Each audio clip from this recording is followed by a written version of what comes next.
Today we're going to go over how to do some ribbing techniques to clean up your 1x1 and your 2x2 ribbing without going down a needle size. The reason I like to stay with the same needle size or as close as possible is because generally speaking, ribbing is a structural element. Think about a sock, a hat, or a sweater.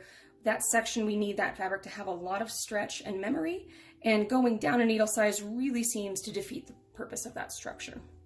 So up on top here, we have just our regular non-work techniques. And then down here are how I'm going to teach you how to clean it up. These are both worked with the same size needle. So the common problems we see, as you can see here, is there's a lot of spacing in those knit stitches, especially in that 1x1 rib. And while it does have a lot of stretch, it doesn't have a whole lot of memory to snap back. The one below worked with the same needle size, very, very clean knit stitches, lots of stretch, and great memory to come back.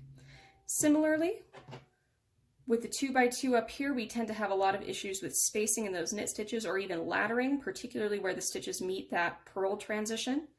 And again, lots of stretch, not necessarily a ton of memory. Down here, worked with our technique, much cleaner, much tighter rib, lots of stretch, great memory. So let's go ahead and start with the 1x1 rib using my favorite technique, which is twisted rib. Some extra supplies you may need are some removable stitch markers if you need to mark the wrong and right side of your fabric to help you know which side you're working on. So the biggest thing with working 1x1 rib, all of our purls on our right side are going to be normal, but all the knit stitches are worked through the back loop. So twist the legs, which tightens it up and gives it that memory and makes it look much cleaner. One more time. We purl normally, and we knit through the back loop.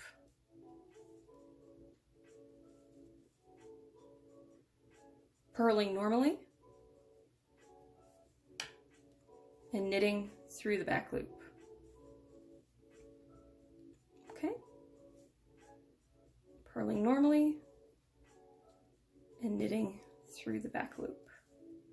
Let me get to the end of our row here.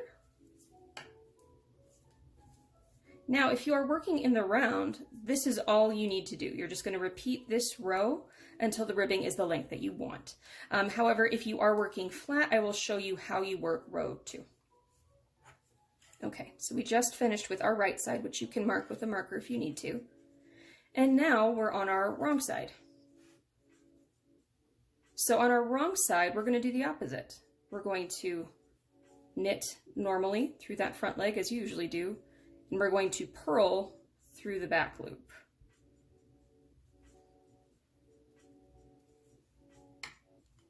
Knit normally, purl through the back loop.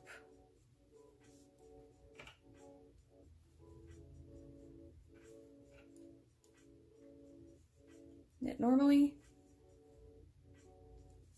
and purl through the back loop.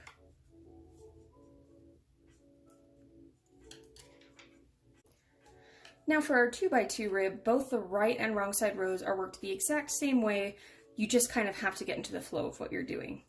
So the biggest reason why we have messes in 2x2 ribbing is because the way that we wrap our purls around tends to give us just a tiny bit extra yarn, which causes those inconsistencies with your gauge and with your tension. So we're just going to clean that up a little just for our ribbing.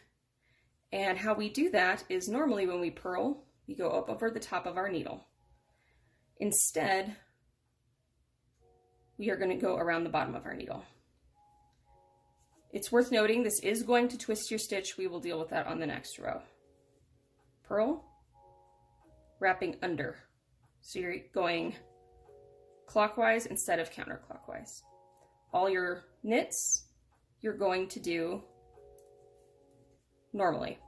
Now, I already worked one row this way so that you could see the effect that it has. So if you take a close look, you can see that the legs are twisted here, where that right leg is on the back of the needle when it should be on the front.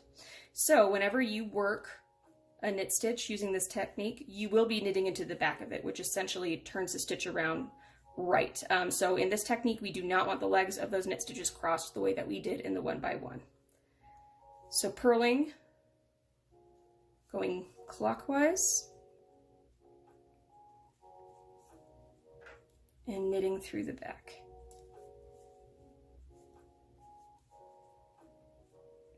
Purling going clockwise, and knitting through the back.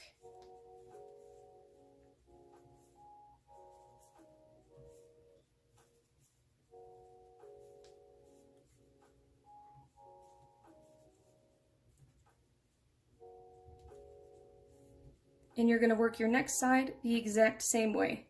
You're going to purl, and you can kind of see where the stitches are leaning a little bit, where those were twisted purls, which is why we're knitting into the back of them to untwist them for the following row. Purls, wrapping the opposite way, so clockwise, and then knitting through the back to untwist that stitch from the previous row. And as you can see, it's already just giving me a really, really nice tight rib.